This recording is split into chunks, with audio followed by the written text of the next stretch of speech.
ultimately, I think the biggest concern is just the general economic and supply chain disruption that's kind of been going on for a bit. Supply chain disruption is the biggest thing because it affects both the occupiers and the owner investors.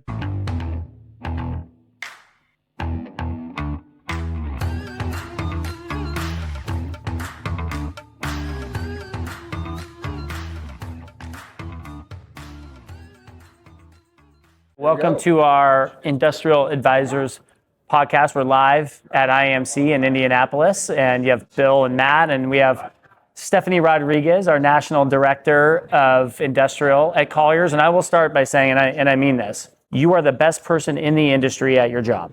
There's nobody better than you. So thank you for joining us. Yeah, well, I feel like somebody paid you some money to say that no, today. I mean No, it's true. but that's not your only job. So tell the listeners. Yeah, right. And you, by the way, Stephanie's been on our podcast before. It's been one of our most listened to podcasts. So great to have you back on. Thank you. Especially live. So tell us about all the roles that you do for us at Colliers. Sure. So the first role I was hired for, of course, was the national director role. So the head of industrial. Matt was on the search committee for that, by the way. Matt was on the search. Yep. He didn't like me. Well, I did like you. me I did for it. like he did. you. He did like you. I told you I was wrong. You were my second choice, you and did. I was like, You did. I'm first to admit I was wrong. I was like, this other guy has this long resume, and I was totally wrong. Yeah. Resume. Yeah, come on. Who needs one? I didn't even have a resume, if we're going to be honest. Yeah. They created one off of my LinkedIn profile. I really did not have a resume because I hadn't looked for a job in like 18 years. Right. So. Because you were at Duke forever. I was. Yeah. Yeah. So having come from the development side of the business for a long, long stint. So I was hired for the national director role.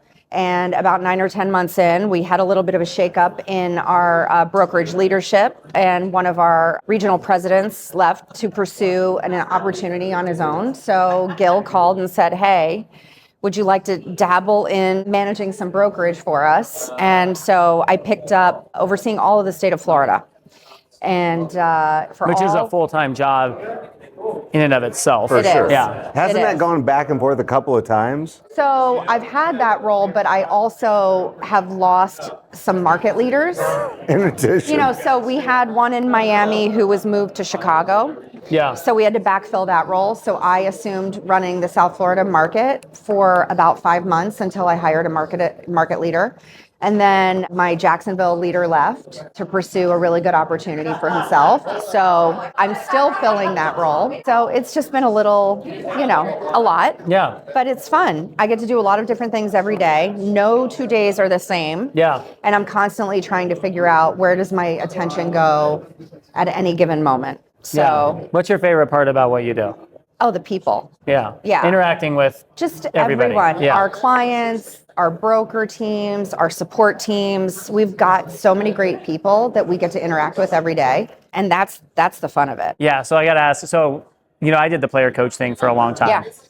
And he was great at it, by the way. Maybe not. But one of the things, I enjoyed the interactions with everybody. One of the things that I just did not have patience for was people like coming in and just complaining. Oh, yeah. Right. In particular, like if a broker's not producing. Yeah. Like, and not It's putting in the effort. It's your fault. It's like the company's not doing this, and this. And it's like, well, what are you doing? Yeah. So Yeah. how do you manage that? But you kind of can't even say that because then they get offended. Yeah. And, because it's a tough role to be in because you're being a steward of the corporate strategy and, we're in a business to make money as a company, but we also have brokers who want to maximize the amount of money going into their pockets. Of course. So it's just like it's a delicate balance on a daily basis. But to your point, the least favorite thing is you're the head of the complaints department. Yeah. 110%. Right. How many calls a week? Well, yeah, because you're national. Because I will say, you and I talk probably once a week. Yeah. And to your credit, you're always happy. Is he one of the guys that complains? No, and like, no. I'm just kidding. I call her once a week to complain. We need more resources. Sometimes we do have some heated conversations where we're not exactly aligned. Yeah. And then you're like, I'm going to call Bill. Yeah. Exactly. Bill will be nice. Bill about might be it. able to be Switzerland in this case, but no, it's, I don't know how many calls a day I get. I mean, so during the keynote for today, Yes. Which was great, by the way.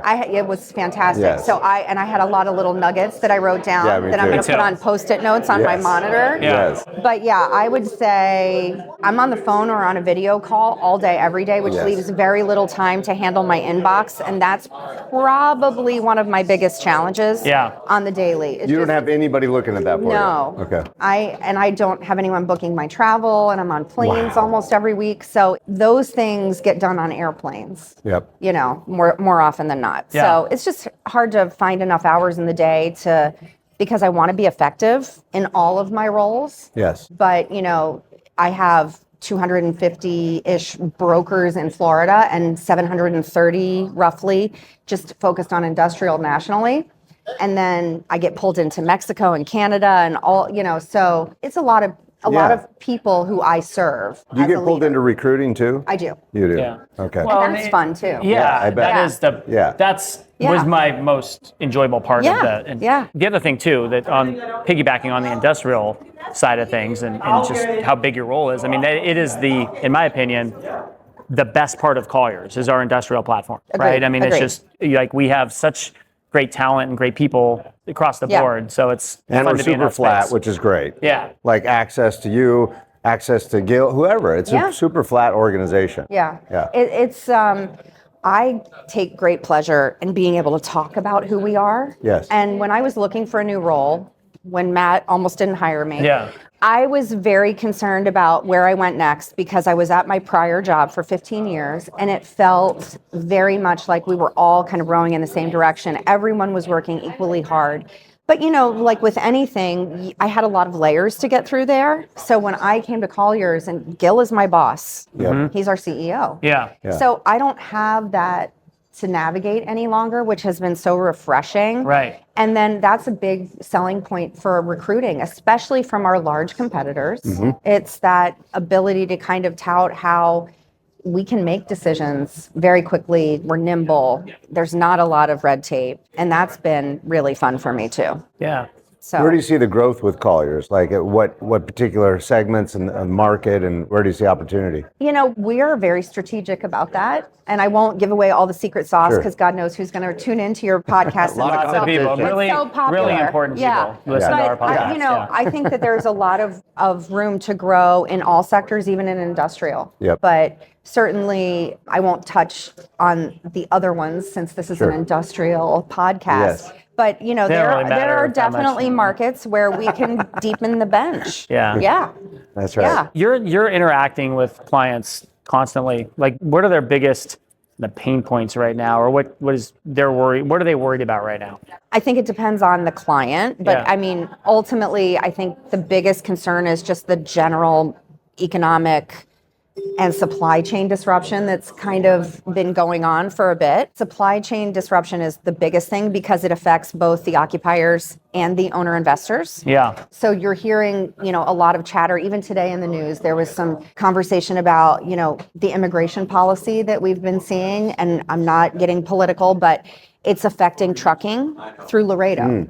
So Mexico's now our number one trade partner. Yeah. It was China. But goods are coming from China still to Mexico, sure. to US. Yes. And now that trade route is even being disrupted because of ICE, because of language Lack barrier. of labor down there. So, you know, drivers are being apprehended because they're not fluent in English. Wow. So there is a complete shift in our supply chain. And I think that is what everybody, occupier, owner, investor, everybody's keeping a close eye on. So I think that's the biggest thing. Yeah, that makes sense. And what are you seeing for growth in the U.S. on industrial? And maybe if you can touch on power, if you're up to speed on it. Yeah. Well, that's now the number one driver. For sure. For locations. Yep. You know, so it used to be labor was the biggest thing. Yeah. It's still very important, but truly power is now everybody's first question. Yeah. So that's, you know, those almost tertiary, not tier one markets that used to not get so much attention because they have power, because they have labor, and the real estate is less expensive, let's be honest. Yeah. It's getting a little more attention from people, but there's a lot of runway for manufacturing. Yeah. But not, you know, we're not putting together toasters kind of manufacturing. Right. It's really that more, pharmaceuticals, think things, technology related, where it's a more educated workforce. I think there's a lot of room for growth there in the U.S. Yep. And on the technology side, are you seeing a lot with Colliers on the microchip plants, on any of that innovation? We're hearing some. We do have some data center focused professionals who are pretty busy. I think our number one producer right now. Yeah, is our number one producer is the data center expert. Yeah. Year's not over. Just saying. Yeah. Hey, now you guys have been quickly ratcheting up annually because for the last 3 years since I've been at Colliers, I've seen you move up in position. So it's been fun to watch. Yeah, That's also a fun part of my job. But yeah, so data centers certainly, as far as like microchip manufacturing and things like that, we're seeing a lot more of that in like the Phoenix market. For sure. But labor is an issue there, because some of those deals for those plants are tied to using local labor. And it's very important for those companies to see, is that local labor even here? Because there have been delays in some of those facilities opening up because they didn't have the labor. So yeah. I have another question for you. Okay. Penn State alum. Yeah. What happened? What's going on with the football program there? Yeah. Well, who's going to be their next coach? How about that? Yeah, so I was just asked this question at lunch. Well, there you go. coincidentally. You're prepped. And then Were I you had at the Oregon game? No. No, okay. I was thinking about Okay. going, and then I was like, no, UCLA put me over the edge. Okay. That one put me over That the put edge. a lot of people over And the edge. For I sure. texted my dad and I said, I am not watching any more college football this season, because after that, I can't. I Yeah. just Yes. can't. It was too heartbreaking for me. So I don't know who our next coach is. Yeah. I really don't. They'll But get it's- somebody big. Yeah, but it's going to be a very rocky spell. Yeah. I mean, we lost by 1 this weekend. Yeah. I did not watch the game. I chose to hike instead. Good. Like, but Speaking of the yeah. hike, you sent me a picture. Where was that? Rocky Mountain National Park. Okay, because it was fall beautiful. Oh, yeah. Yeah. But it was snowing. So on Saturday, it snowed on me. Oh my gosh. Yeah. So it was great. But yeah, that's a passion of mine. Yes. So, can't be upset about being in the mountains if No. I'm not watching my college football. So Yeah. you live in Florida, and then you have a place in Park City, right? I do. Yeah, and you're very outdoorsy. Yes. Lots of hiking. Yes. And we follow you on Instagram. Lots of workouts. Yep. Tell us about your regimen. 5 days a week at least, strength training in the gym, Yep. not just like baby dumbbells. I do not own Serious pink stuff. dumbbells. Yeah. No, I like lifting heavy weights. Yes. So it's for my mental health. I schedule it in my calendar every morning. So usually when Matt's calling me at 9 a.m., I've already had my workout Yeah. and my shower Coffee, and my yes. second coffee, Yes. and I'm ready for Matt. Yeah. So, but no, I love doing that. And then I run a little. I don't run races like I used to, but Florida is miserable for running I'm when sure. you're my age. Utah's great though. It gets worse. Yeah, trail running is Yeah. awesome. Yeah. So, Well, and Florida's hot and like sticky. yeah, for sure. it's terrible. Yeah. Yeah. So we saw maybe the most inspiring keynote this morning Yeah. with the Iron Cowboy. Yeah.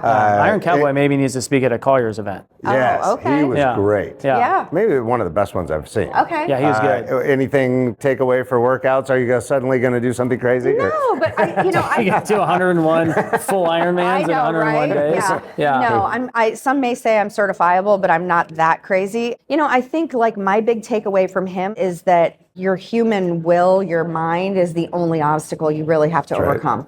So you can do anything, but it's what's going on in here, that negative self-talk, the things that you say to yourself that you're, anybody around you, you wouldn't let them say to you, Yeah. but you say it to yourself all Right. the time.